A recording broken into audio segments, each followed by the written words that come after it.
Hello, everybody. Before we jump into today's episode, we have two sponsors we want to say thank you to for supporting this show.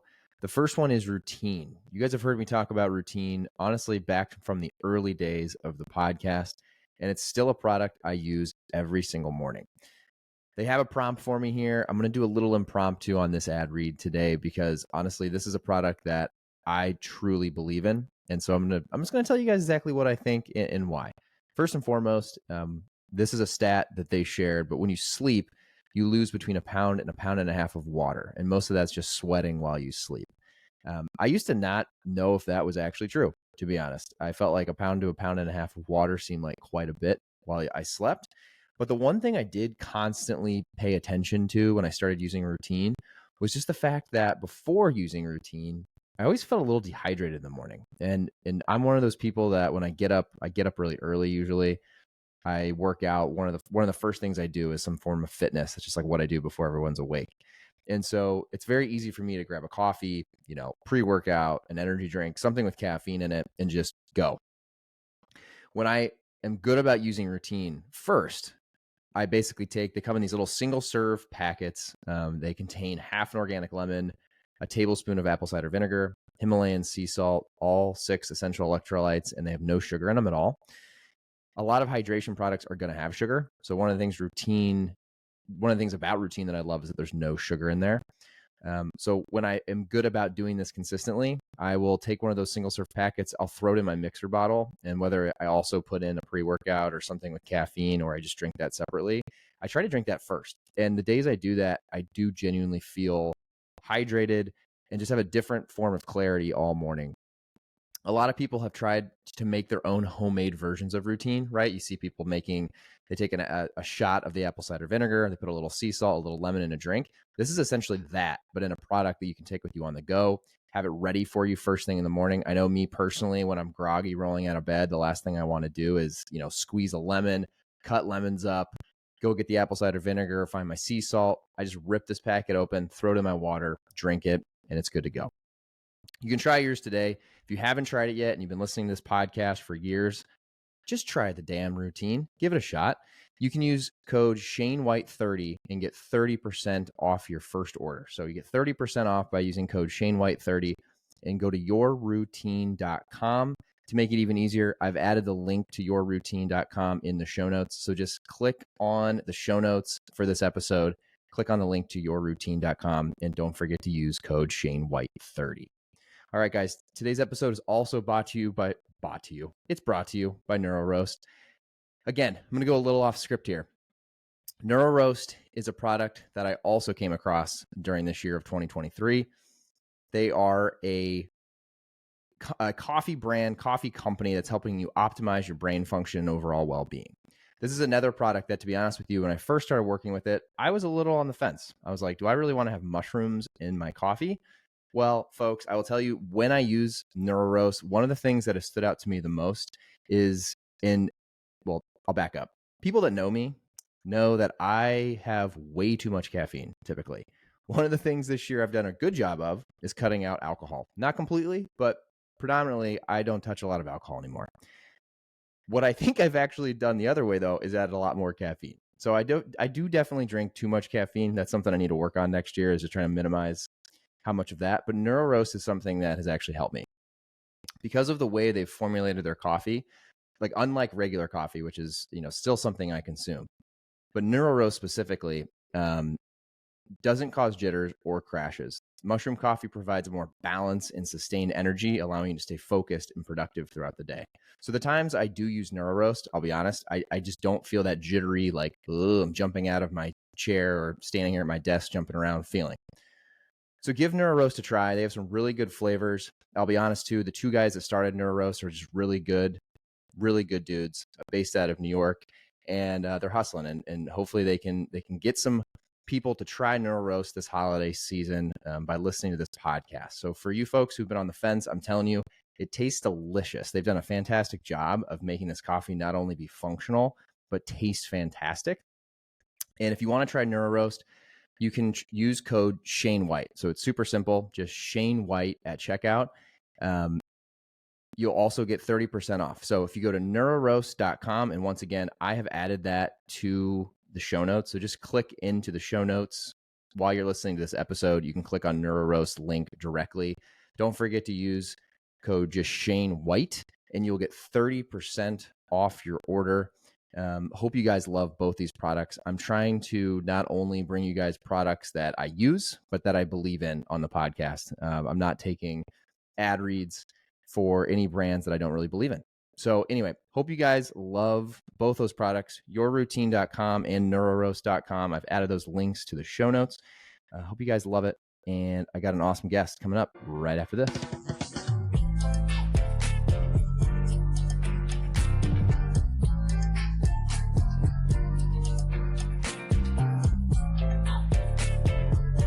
All right, everybody. Welcome to another episode of the Shane White Show. I am pumped today to have Leslie Danford from Vitaminis on the podcast. Leslie, thank you for coming on the show. How are you? Good. Thank you so much for having me. Absolutely. We were talking before. Scavuzzo's been on here a few times, and whenever he introduces me to someone, I get that's like, hurry up and get him to the front of the line. I love to, anyone that knows Mike, I trust and believe in. So that's awesome. I got to the front of the line. I love it. Shout out to Mike. Yeah, if there was a line, that's funny. For everyone listening, would you mind, Leslie, giving everyone just a little bit of an intro into you and the brand, of course? Yeah. So Leslie Danford. My background, I've always been really interested in nutrition. I'm one of these people that believes food is health, food is medicine, like what you put in is what you get out.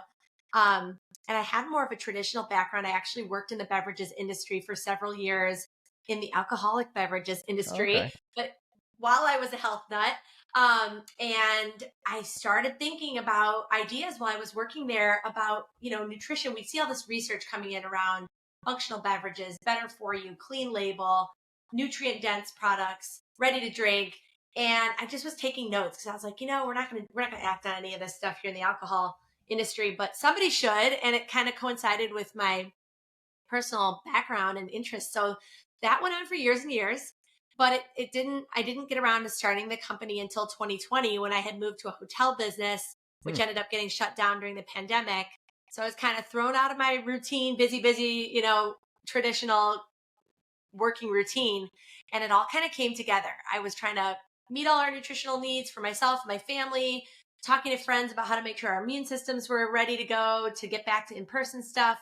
And had all that research that I'd been writing down. And like one day I was like, oh, this is what the world needs. Something that's clean, natural, food-based, but delivers the nutrients that can be really hard to get to just make sure you're functioning at your best.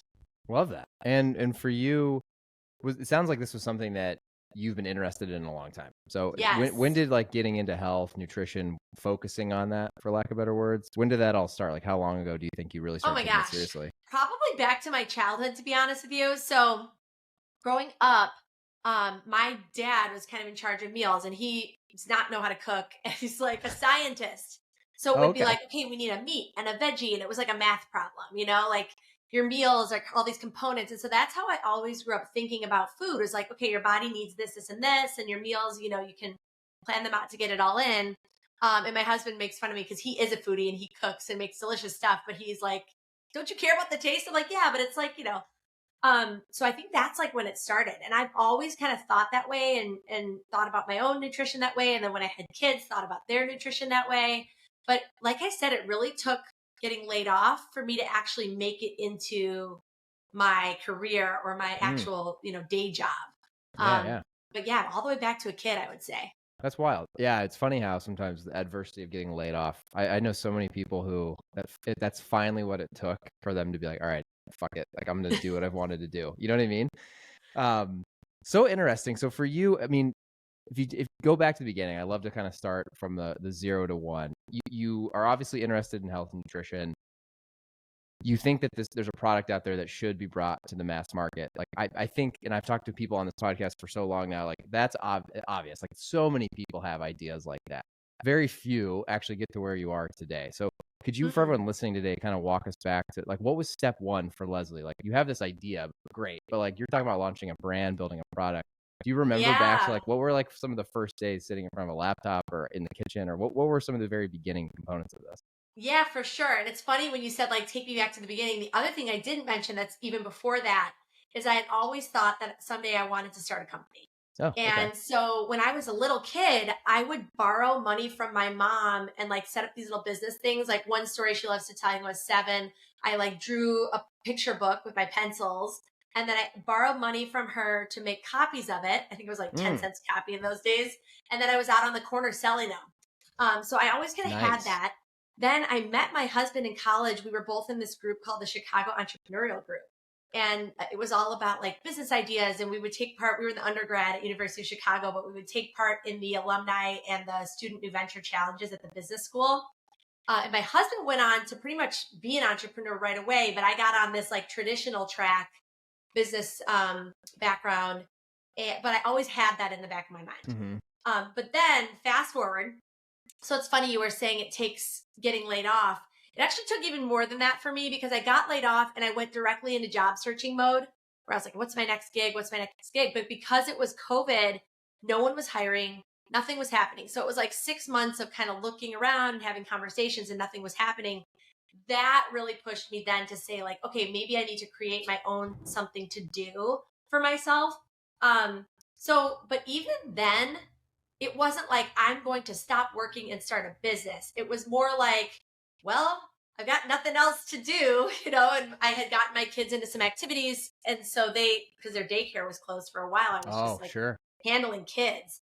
But once we got our routines, had some childcare lined up, I was still job searching. I had some time on my hands.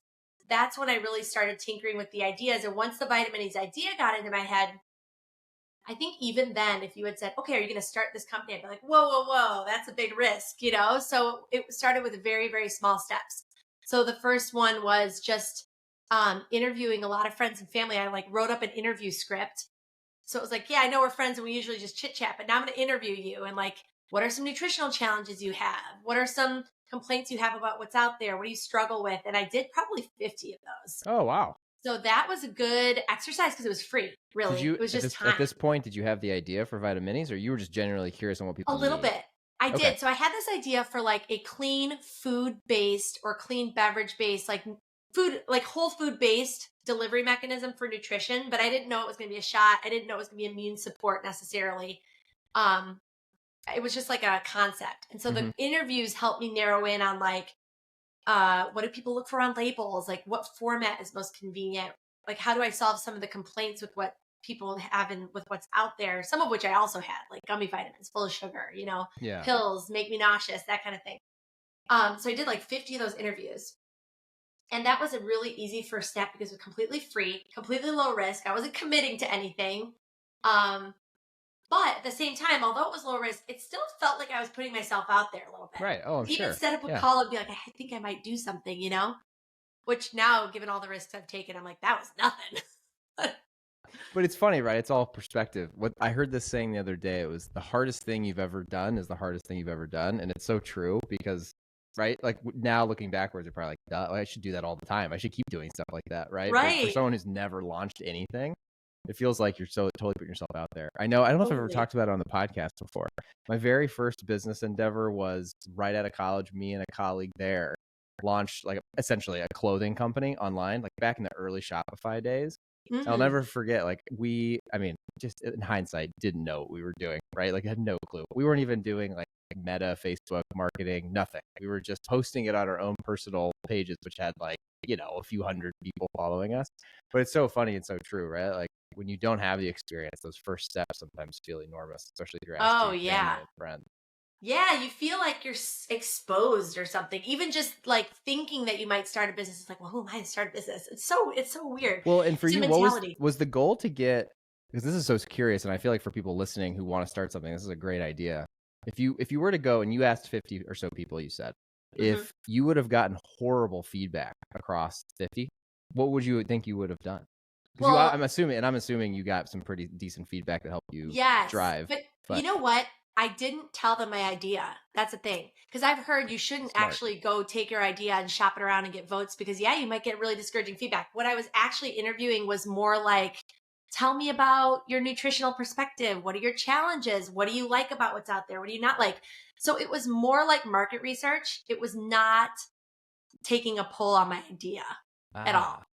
Smart. Okay. So it was just getting, okay. So you knew the feedback from that could either drive you towards what you were building or maybe make tweaks, but it wasn't specific. I like that. Yes, because it's true. Once I did have a concept, I did get some feedback on it, and a lot of it was kind of like, oh, I don't know about this or whatever. And like, it is hard in those early days when I think it's rare in the early days for anyone to be like, yes, this is going to be big. It's always like feedback. And so it can be really hard to kind of persist when you're getting that. Like, you want to listen to the feedback because you can learn from it, but you also can't let it like stop you. Right.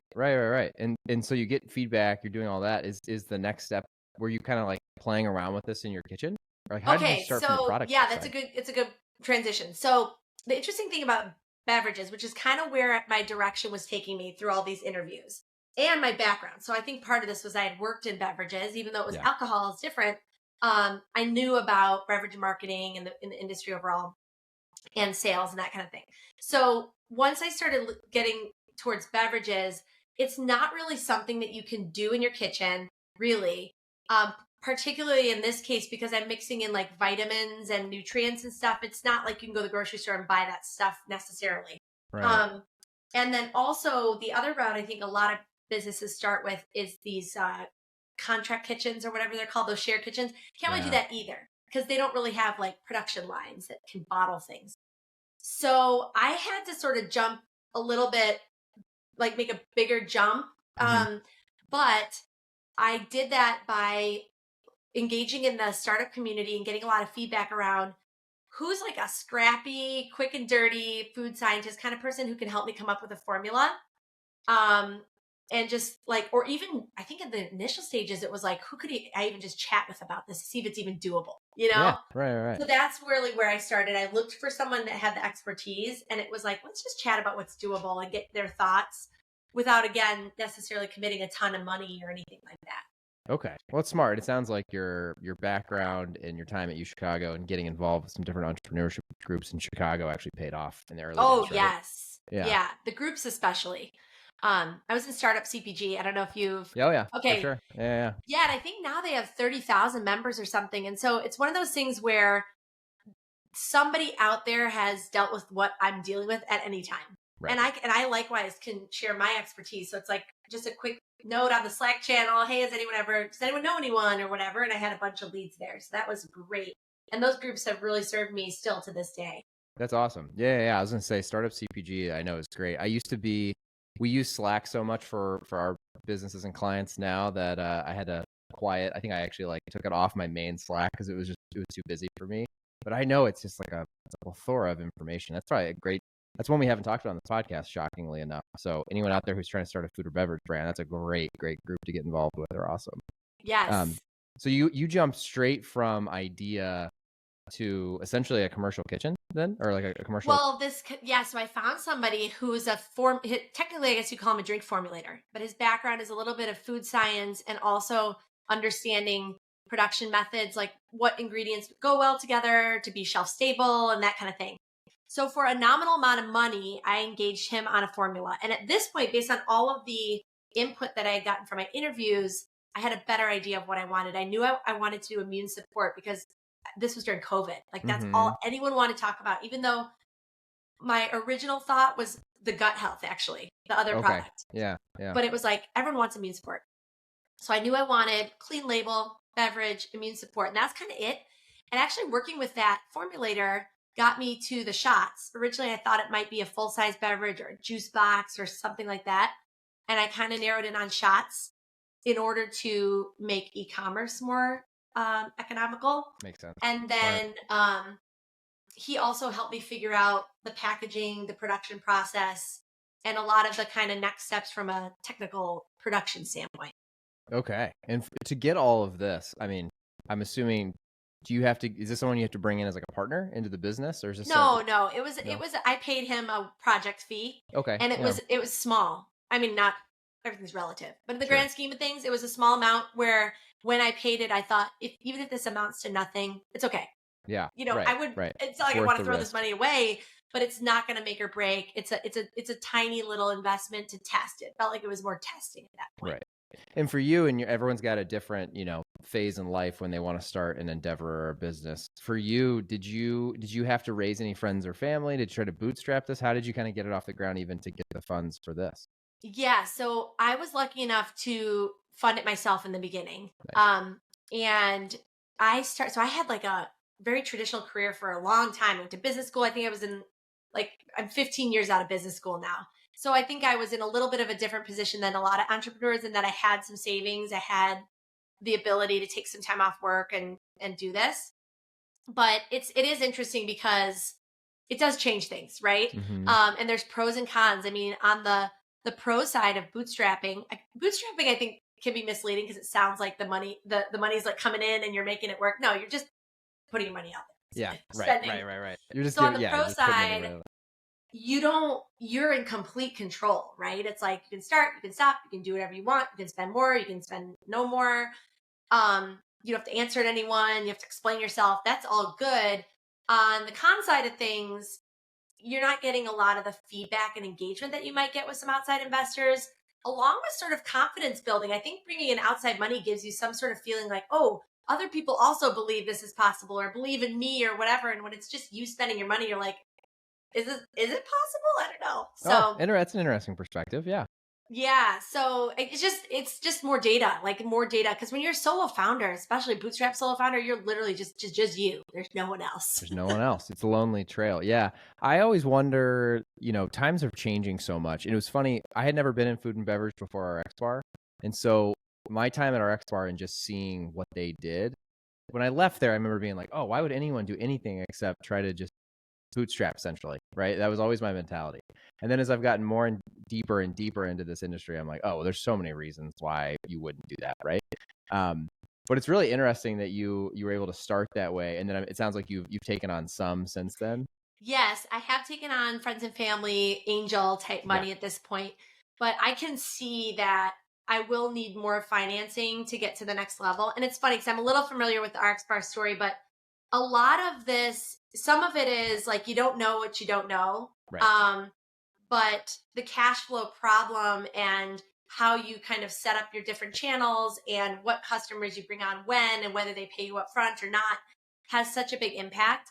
And for me, I started with e-commerce, which was great because you get paid up front by people and whatever, but it's small, it's very incremental. You get a customer, another little customer, another little customer. And then when I got into retail, I went more traditional retail through a distributor where you've got 30-day terms and you have to kind of produce the inventory and then put it out there. So it does become very cash intensive in that environment. Definitely. Yeah. That's really cool you started in e-com. I'm very, very obviously biased because I live in e-commerce. That's like what we do for my full-time gig. And so I think it's really interesting when brands do that. I mean, that's what I always talk when I talk about our X Bar. I do think that was one of the key things was just building this really healthy e-com base. It solves a lot of problems when you go to retail, right? Because it also allows you to kind of push back and be like, well, we have this huge e-com business. Why do we need to go into X, Y, and Z? Really interesting. And so for you, I mean, we skipped over a little bit. So you actually create the product. Was there the one thing with beverage I'm always interested when I've talked to beverage founders? It seems like the cash and just the overall investment to get the product ready to sell is so much more than I would say most food products. I don't know if that's always true in shots for what you're doing, but was that something like did you have like one product run in one iteration and it was good to go when you started selling it? Yes. And you're right. And the reason for that, I think, at least from what I can tell from my experience, is that these production facilities have minimum orders because they're producing big runs all day for these big brands. And for you to come in, they have to stop the other production, clean out their lines, set your thing up, all the back and forth about the ingredients and set it. It's like a huge investment. And so they don't want to do that and then just make you like 100 bottles, Right. Yeah. So that was actually a really big challenge. So I had a couple of challenges. So I got the formula. Like that was a small investment. And then I had basically what I had coming out of that was a recipe and I had tasted it. So I had like samples and a recipe. That's it. Okay. And the recipe comes with all the suppliers, right? Like here's where I'm going to get all the juices and whatever. And I knew what bottle I was going to use and all that. But then I had to find someone that could make it. And what I found, a couple like unique challenges to shots. One is there are a lot of shot producers, but a lot of them are fresh pressed juice. Mm. So if you're making a fresh pressed shot, you have a lot of options. And if you're making a full size shelf stable beverage, you have a lot of options. But if you want a shot bottle and have it be shelf stable, there really aren't that many options. So I combed through tons of databases, including from Startup CPG and elsewhere, of beverage co-packers, made, I don't know, probably 50 or 75 outreaches to different production plants, and had calls and emails to filter. Eventually, I think I got down to maybe 5 co-packers that could make a shot-sized shelf-stable beverage. Then you get to the point of negotiating minimum orders. Will they take a chance on you? Like, do they actually? It was much more of a sales process than I thought it would be. I thought it was like, oh, I have this great idea. Who wants to do it? And it's like, I actually had to pitch these people why they should believe in me, why this was going to be big someday, why they should bother producing it. Wow. So that was a lot of work. And then, I can imagine. Yeah, that took months, like probably 3 or 4 months. While I was doing that, I was also building the website and figuring out that kind of side of things. And then and once I found the right co-packer, I did get them to a quantity that was reasonable, but you still have to pay for the juice, the bottles, and the run. So it is like a big chunk of change. And when you give that big chunk and you spend all this time pitching and narrowing down and aligning with someone to be your partner, at this point, do you like, my challenge when I've always thought through any of these business models is, did you have some consumers already in some way, shape, or form? Nope. So I think beverage with a lot of people, and I wonder how many people listening to this have ever thought about this. Like, for Leslie and as a company, like the investment and time and energy just to get the product ready to then you're like, I hope other people will buy this, is pretty immense, right? I mean, I'm sure that was a stressful time. Yeah, and that kind of goes back. I mean, there's pros and cons again of bootstrapping. On the plus side, what comforted me was, well, the whole thing flops. At least I don't have to explain to like Grandma Jean why I like lost all of her life savings. But on the other hand, it's like, again, it's your money, like literally taking it out of your bank account, spending it on something that might go nowhere. But the one thing I will say though is, I had all these interviews that I'd done, so I knew based on speaking to all these people that there was interest in something like this. Right. So that made me feel good about it. And also, I knew because the order quantity was small enough that I could make tweaks. This wasn't like the end all be all. It has to be perfect. And I actually made several big tweaks after that first run. I changed the formula. I changed the packaging quite a bit. And what did you do with that product from the first run? So the first product, it was essentially the same, Vitaminis Immune Support, but the package, so now you can see I have like these fruits on it.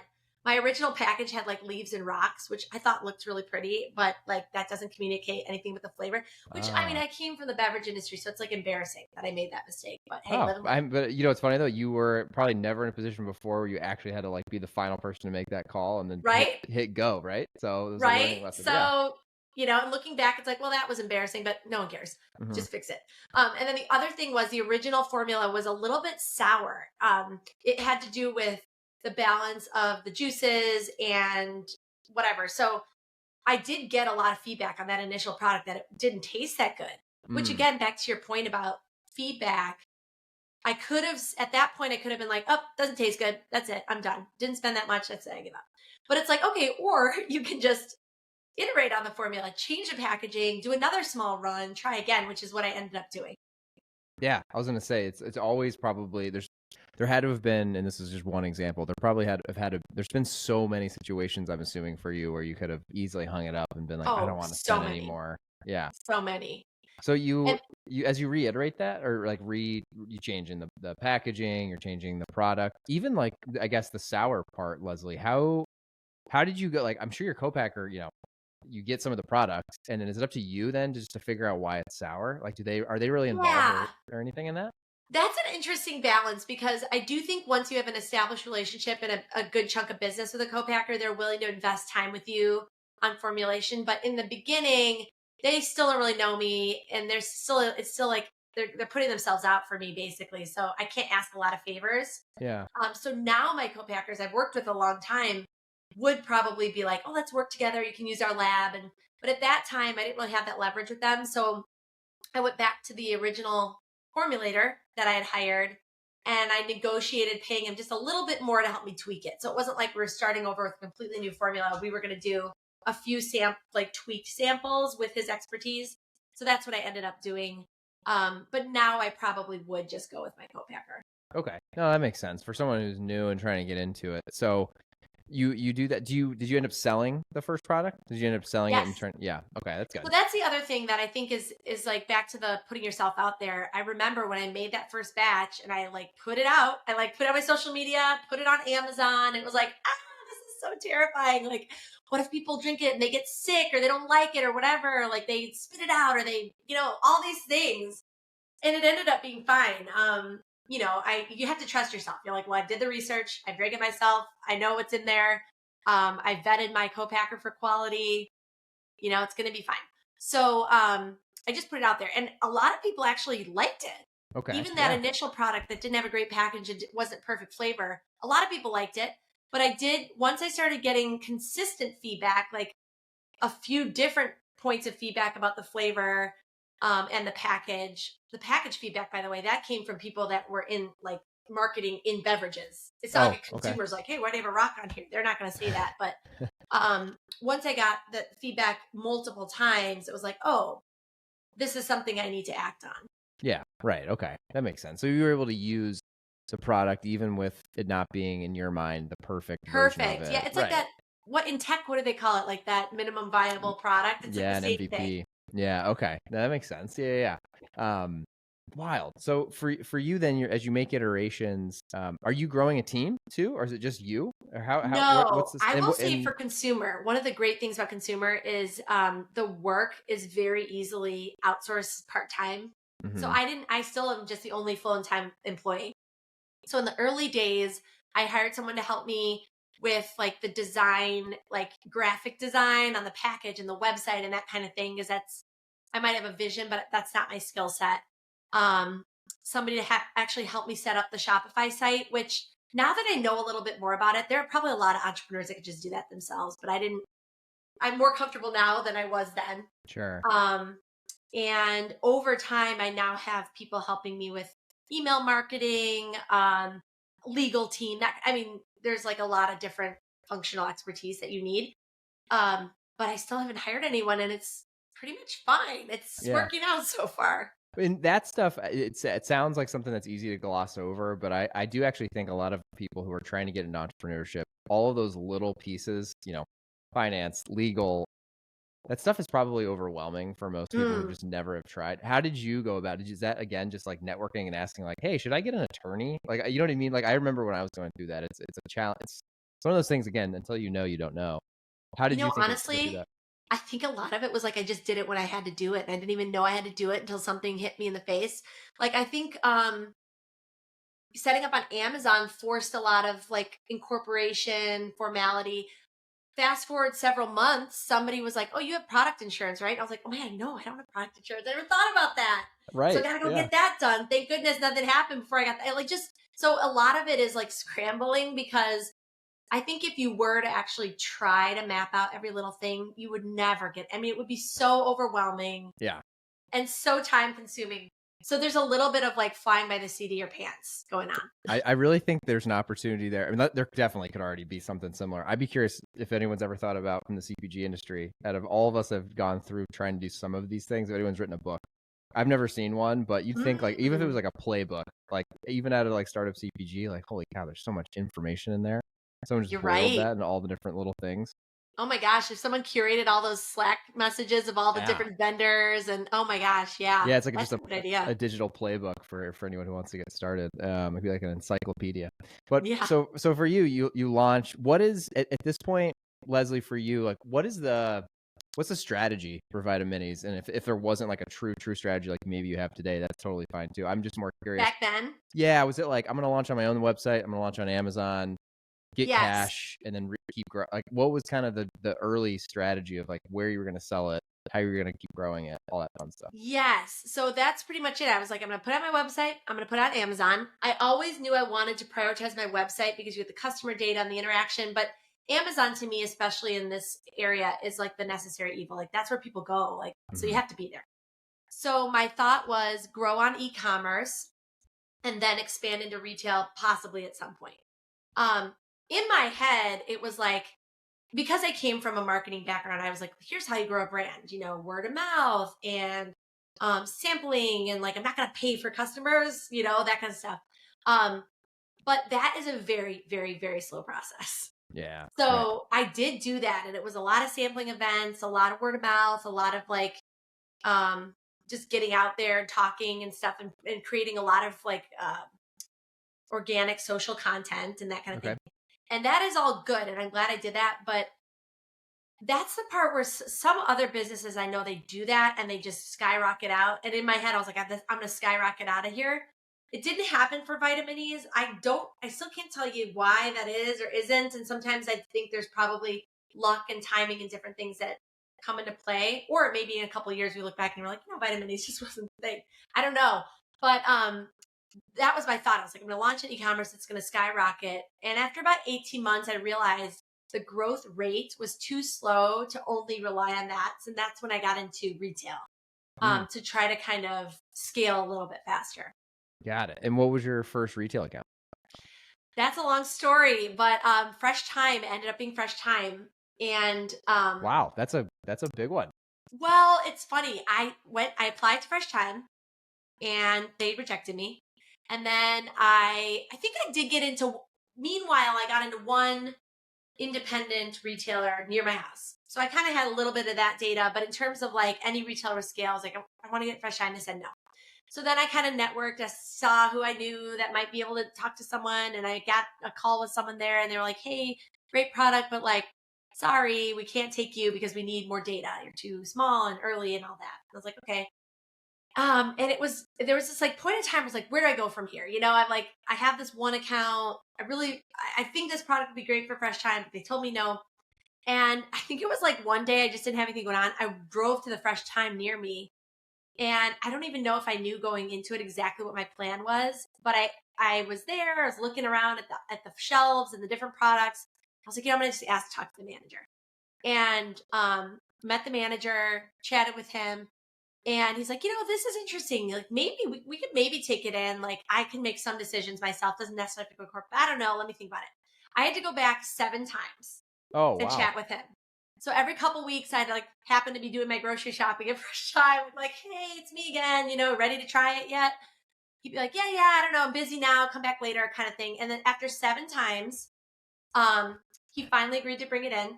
This is like back to your point about like you could give up at any point, right? So I'd already gotten rejected twice by corporate, 7 more times going to this one store. Finally, he puts it in, and I don't know if your listeners know Fresh Time, they have these barrels at checkout, like these big tubs. And so we did a dump in a barrel at checkout at Vitaminis, and it did really well. Like they were moving. And so he's like, oh, this is great. So I'm going to actually send an email to my 10 local counterparts. So it's still not corporate. It's like the Chicago area stores. And I'm just going to let them know about you. So he sent that email. No one responded. It was like crickets. And then I started following up with each store. Hey, did you see this email from, this other store? Just wondering if I could try. So it was like another like 20 follow-ups. And so then I'm in 10 stores. This is like taking a couple months. So I'm like fast forwarding. Then literally 4 months after the initial rejection, corporate pulled some report and Vitaminis was on it. And they reached out to me. They were like, whoa. We saw that your product is really moving in these stores. And like, would you be interested in doing the full chain? So it was like one of those moments where you're like, yes, that's crazy. But it took so much legwork and it sounds great now, but like looking back on it, that's kind of like a one-time thing. I could not do that repeatedly. It was like, it just worked out. But after 4 months, Fresh Time did offer me into the full chain. So that's now I'm in full Fresh Time. And then I also, once I got in Fresh Time, I got set up with a distributor, Kehi. Then I was able to get into another account, the Fruitful Yield, which is 12 stores around here too. So those are my 2 retailers right now. Wow. Okay. And so a question I have to ask is, I'm thinking, okay, you get declined twice. You go in 7 times. What was pushing Leslie to keep trying for Fresh Time and not just being like, you know what, screw it, I'm going to go to Whole Foods? I felt like in each interaction, there was some sliver of progress, right? So it's like the manager told me he thought it could be good. He's just busy. Okay, well, he's just busy. I'll try again. So it was like, it was never like, this is never going to work, lady. Stop. It was always just like not the right time or, I don't know. It's hard to explain. I think if he had said to me, listen, this is not the product for Fresh Time shoppers are not going to like this, I Mm-hmm. probably would have moved to a different retailer. But because I had already had several interactions, it felt like moving to a different retailer would be starting over. Whereas I had crawled my way up and was getting so close, I felt like I was really going to be able to do it eventually. I wanted to get it to the finish line. Love that. Yeah, it makes sense. That makes sense. I mean, that's just tenacity right there, honestly. Yeah. So you're in 2 retailers now. What is the game plan? If we fast forward 1 year, 2 years, I know in startup CPG world, 2 years is basically like Oh, forever. three decades. So not that you need to know an answer to that, but I'm just totally curious for you in 2024. Do you have a game plan of where you're trying to expand into this year? Yes. So, one interesting learning I had from launching in retail is that my e commerce business grew with my retail business. So, as people saw the product in store, tried it at samplings in the store, then they were going to Amazon looking me up or they were coming to my website. So, it kind of started crystallizing in my mind that I was going to have to grow these two things together because they work together, right? You can send digital traffic to a store to drive velocities there, and you can also send people that try one bottle in the store to your website to get on a subscription. Right. um, so this is like evolving, but I knew I wanted to be omni-channel. And now what I'm trying to do now is leverage my data from these couple of chains with larger retailers. But I'm very conscious about not wanting to overextend Mm-hmm. because when I was in beverages, I know how hard it can be to support retail velocities, to make sure the account has the inventory and all the logistics right, and you're doing enough marketing to drive product selling. So my vision is to take this traction, launch with a retailer where I can really nurture it and make it successful, but where it has scale potential. So maybe that's launching in the Midwest region of a bigger retailer where I can make the Midwest successful and then expand. Or maybe it's a bigger retailer, but I can really just double down my effort to make them successful, bring out one or two of those in 2024, and then go from there. Love it. No, it's very strategic and I like it a lot. It's slow and steady wins the race. And it's funny that you hit on, no one's ever said that, but I know it just from my anecdotal experience. Every time you open up a new retail door, it always seems like that benefits ecom, especially if you're Mm-hmm. already on ecom, you have, best in class and you're kind of humming. At our Expo, I know we used to always say if you look back on the trajectory, it was wild. Like every time we had a major retail launch, it was just an uptick in Amazon and D2C. I mean, it was pretty Totally. 1-to-1 always. So that's And I awesome that can you saw that. expand on that a little bit with like the tactical things that I'm doing now, because some of it just happens. Like someone sees you and they want to look up your ingredients, they go to your website, whatever. But tactically speaking, a couple things. I'm putting QR codes on my bottles Smart. because at the retailer, you're selling singles, so people taste it and then they can come easily over. And I'm always capturing the email addresses. So all the QR codes capture the email, and then I can get them into a funnel where it's like, okay, you tried one bottle, now try a 12 pack. Okay, you liked your 12 pack, now get on a subscription, and move people down the value or up the value chain rather. So that's one thing. The other thing on the email front, collecting emails ruthlessly at samplings. So I do a lot of samplings in stores personally, and now I have someone helping me with that.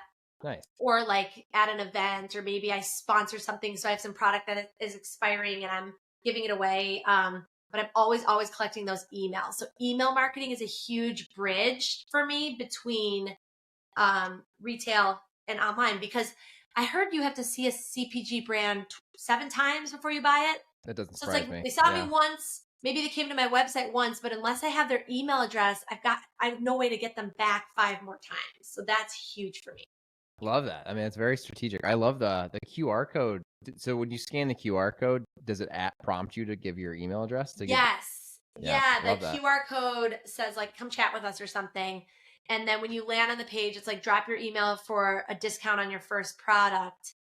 But I also do have a pop-up on my website. So if you just go to the website from like, let's say you're at the shelf, you go to Vitaminis by yourself, you'll still get the email prompt. But all my QR codes from the samplings and the bottles are email capture. Awesome. That's smart. That's super smart. Have you messed with anything with SMS? at all? Oh, it's in the back of my mind and I'm torn. I want to, but I don't want to spread myself too thin again. Sure. And I struggle a little bit with SMS personally because I find it intrusive and irritating if it's not done properly. But there are some SMS tactics that are great. So it's like, I don't want to go down that path until I'm sure that I can do it the right way and not tick off all my customers. This is just my perspective. I definitely probably am not the standard here. It's funny with SMS, every brand that I know that has used SMS has had awesome performance. Like Hmm. it seems to work really well.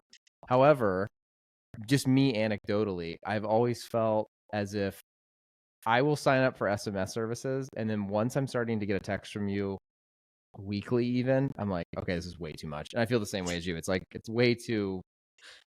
too close to home. And I'm like, I feel like if you I don't know. My thought has always been if you save it for when you're actually running deals or doing something special. So it's like it's Mm. almost to the point where you forget you're on the SMS, and so when you do get it, it's for a good reason to open it and click. And again, that's just me as a one That's okay. anecdotal So it's like a experience. frequency thing. You gotta It's deliver all the value. frequency. I'm the same way That's with email, but less with email for whatever. I think for email, it's easy for me to just go through all the things I'm not going to open and delete them. For text messages, it always feels like I think it's just like an open delete thing. I don't know. It's just like yeah. extra steps. There's something weird about it. And also, it's like your wife, your mom, your friend, I and then all of a know. sudden a brand. It is weird. It's like it is a strange place to show up. So yeah, I've always I thought it's a know. frequency thing because I do enjoy it. I bite. I feel like I bite on SMS when it's a deal. Like I'm like, oh, I haven't heard from them in Okay. forever. I forgot I was on their SMS and they're running a huge deal. Like, oh, okay, maybe I'll click on this at least. That's really helpful because it is tough because it performs so well. I think a lot of people that are supporting SMS and even email, it's like the more the better, more, get them. And Yeah. it's like, however, as a customer, that's annoying. And it's The so other, true. Like your yeah, text when it is like yeah, your super close family and you see that little reminder thing, you have to click it. yeah. Great. Maybe that's great for the brand, kind of, but then it's like a really fine line there. Yeah. The other thing, and this is a total guess, I've just always wondered, being, I'm in the services side of things now. If I'm a brand and I'm paying someone to do my email marketing and SMS, well, if the agency or whoever you're paying the contractor to do the work is only sending one SMS a month, like, is it really worth what you're paying them to do? Probably Mm, not. So I've always been on that side. I'm like, I bet it's just because brands are like, they're trying to get their money's worth for having someone do the work, so they just overdo it. Because if you're like the agency, you're probably like, well, I should send at least so many texts a week to make sure I'm like doing good work. But yeah, no, you're right. if you put your consumer hat on, you're like, well, that's just annoying. You know what I mean? No, you're right. And It's even funny. as the agency, right? If you're trying to report like how many dollars you've driven through SMS or email, the more you send, the more that's going to look like you're adding value. So Right. that's really interesting. It's almost like different incentives, and it's probably on the brand to be the policeman in that case. Yeah. And again, I'm not an email marketer and don't know how that works in its detail, but I've always thought that as just being a consumer. So, That's well, helpful. I'm gonna well think about that.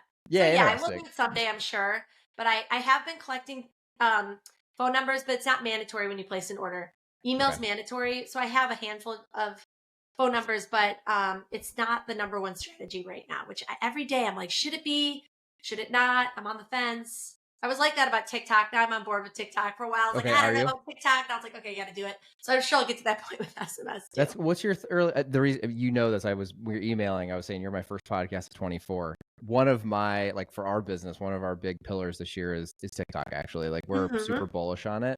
I'm actually very bullish today. TikTok shop is so tied to D2C, but I Mm. actually think and this is just, again, I'm going to drop this on the podcast. My bullish guess this year is by the end of 2024, TikTok shop and Amazon will have figured out a way to work better together, because everyone Mm. wants it immediately. And TikTok's all about kind of that instant gratification and the scroll quick, that whole piece. I'd be blown away if the two of them don't figure out a way. Because if you can swipe up on TikTok shop and it gets to you in 2 days or less via Amazon, you'd think the two could work together to make something win-win. So that's cool to hear that Ooh. you're doing that. Are you doing TikTok shop? Are you any of that yet? Not the shop, but I've been doing content and I've been Okay. doing it personally. I just like every week throw something up there. Yeah. Yeah. Yeah. Um, that is really, I got to think about that Amazon prediction because it is interesting. Like as a shopper on Instagram, Facebook is like now that's no, whatever, we're on Instagram now. Yeah. And it's like, you see the brand, you want to buy it, but then when you click through the website, sometimes you're like, oh, I don't want to set up an account. I don't know who these guys are, whatever. Amazon does build that trust factor where it's like instant. However, as a brand, it is a different proposition if you're creating content to drive Amazon velocities and you're not necessarily capturing that consumer relationship. It's kind of a different, that is really interesting because that would definitely differentiate TikTok from the other platforms. You think, right? And again, totally just my guess. It just seems like it would make a lot of sense for them to create something there. It was funny. I told this story to a client yesterday so my wife and my sister, my wife is a year younger than me. My sister's 2 years younger than me.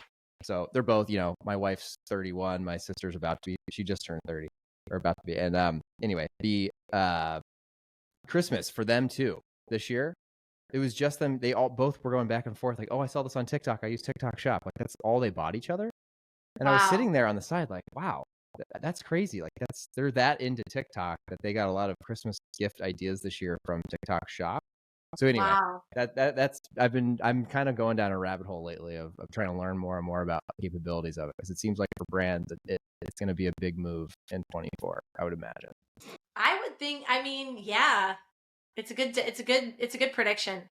We'll see. We'll fast forward and have a podcast at the beginning of next year. We'll see if I'm totally wrong. Well, awesome. So Vitaminis, obviously in a couple of retailers, you're online, big plans for this year. For everyone listening, Leslie, you dropped a ton of knowledge today, but if there's one thing since you've started Vitaminis that was like an aha moment or something that's just the first thing that pops in your head right now that's very memorable that you could share with the audience, is there anything that you would love to share for someone who's also maybe trying to get into CPG and entrepreneurship that would help them? I have two things. One is just like take tiny steps. Like if you don't know what to do, you feel overwhelmed, just take that one little tiny next step to learn something, do something, even if it doesn't feel significant. Like everything I've achieved in the last 2.5 years is just a sum of a bunch of little tiny things. And the other thing I would say is get out there and connect. I think it's tempting in the beginning to like keep your idea secret and like hide out and think whatever, but that is going to get you nowhere. Like reach out, talk to people, get feedback. Don't be afraid. Those are my two things I can think of. Love that. And then I have two questions to end the podcast, Leslie. First one is how you do things. So I love this question because entrepreneurs, I'll tell you the answer that I normally get at the end. So I'm very curious to hear what you say. But as far as, planning business goals, planning personal goals, whether it's big long-term goals, yearly goals, all the way down to just getting shit done today, what does Leslie use? Are you a pen and paper person? Do you have a planner? Are you an app person? What are some of the tools that you put around you? Oh, I got a lot of systems. So on the personal side, I use an app. Like it's called Todoist. I think it's just literally like every day I put in little to-dos, and that's like a lot of like just small personal things. For the business, I like to break things down into bigger chunks. Actually, this is my whiteboard. Oh, cool. On my whiteboard, I have like 2 or 3 things per quarter. So it'll be like between now and March, these are the 2 or 3 big things. And then from, April through June, here are the 2 or 3 things. I like that because I can look at it and be like, okay, take a step back. Like, cause it can get really easy to get overwhelmed with all the things. So I have that whiteboard, but then I also have pen and paper, lots of little things. Got it. So that's a bunch of different systems. No, that's fine. It's funny. And the most common answer I get when I ask that question to entrepreneurs is they're like, I don't have a process. Oh, really? Oh, yeah. Like I have like, wow. I know it's like that, but you actually have some sort of process. I would tell you most I've asked would say either 0 or they have just pen and paper everywhere. Pen and paper is pretty common.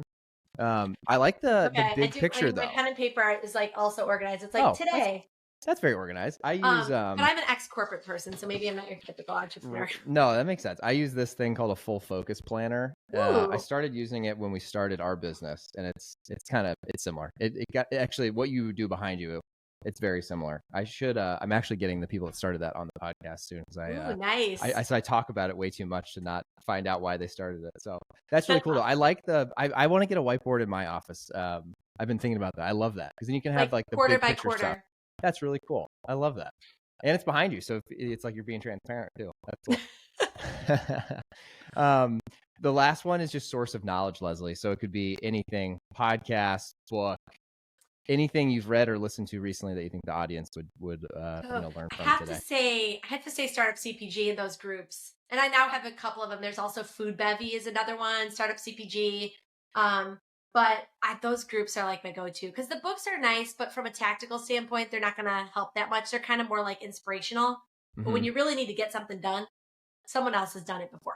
For sure. No, I love it. I think that's like my big takeaway from the podcast today. I think for people that want to get in, taking little steps and checking that out. The last question, most important, Leslie, is how can people follow you, get a hold of you if you want to share that, and then most importantly, the brand. How can they interact with the brand, try the product, all that fun stuff? Yeah. So we're vitaminisbrand.com all together. So come to our website, drop your email. Any message you send there, I'll see, but you can reach out to hello@vitaminisbrand.com. I'd love to hear from you. We are also Vitaminis Brand on Instagram, Facebook, and TikTok. I'm on LinkedIn posting. You can find me there. And then, of course, at Fresh Time in the Fruitful Yield and hopefully another retailer soon. Absolutely. That's awesome. Yeah, everyone go check them out at Fresh Time, Amazon, D2C. Got to get everyone trying Vitaminis. Well, thank you, Leslie. Thank you Appreciate so it. much. And it was a pleasure getting to meet you and learn more about your story. You too. Talk to you soon.